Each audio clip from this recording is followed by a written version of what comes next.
ពុកម៉ែបងប្អូនយើងមកយ៉ាងនេះគឺគាត់កំពុងតែផ្ទុះការកំងច្រើនមែនតើបងប្អូនបាទជាមួយនឹងដងដែលមានផ្លោកនេះណាបងប្អូនដែលជំនួយឲ្យទឹកយើងបាញ់ចេញខ្លាំងហើយចេញស្អាតជាងមុនអញ្ចឹងណាបងប្អូនបាទជាមួយនឹងឈុតដងសេរ៉ាមិចនេះបងប្អូនបាទគឺអែមបងប្អូនអើយដងប្រវែង 1.2 ម៉ែត្របំពាក់ជាមួយនឹងក្បាលសេរ៉ាមិចណាបងប្អូនបាទគឺបាញ់ចេញទឹកបែកផ្សែងស្អាតតែម្ដងបាទគឺឈុតនេះគឺមានដងជាមួយនឹងផ្លោកបងប្អូនបាទគឺ 41000 ណាបងប្អូនបាទបូកជាមួយនឹងផ្លោក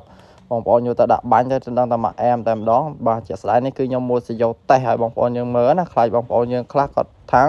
ខ្លាចមួយជាមួយសយោចាស់បងគាត់នឹងដាក់ត្រូវណាបងប្អូនបាទអញ្ចឹងគឺខ្ញុំបង្ហាញបងប្អូនយើងមើលតែម្ដងបាទគឺឈុតនេះបងប្អូនមានផ្លោកហើយនឹងក្បាលសេមិចបងប្អូនបាទគឺតម្លៃ 41000 ណាបងប្អូនបាទអញ្ចឹងគឺពិសេសបងប្អូនដងនេះសម្រាប់បងប្អូនដែលការចង់បានឈុតនេះបាទអាចតំណតំណងមកបាទតាមរយៈលេខទូរស័ព្ទឬក៏បងប្អូនយើងអាចឆាតចូល page បានបងប្អូនបាទគឺឈុតក្បាលសេរ៉ាមិចមានផ្លោកបងប្អូនបាទគឺអែមែនតើដាក់ជាមួយនឹងដងដៃរបស់យើងហ្នឹងបាទអញ្ចឹងគឺចាប់ទៅ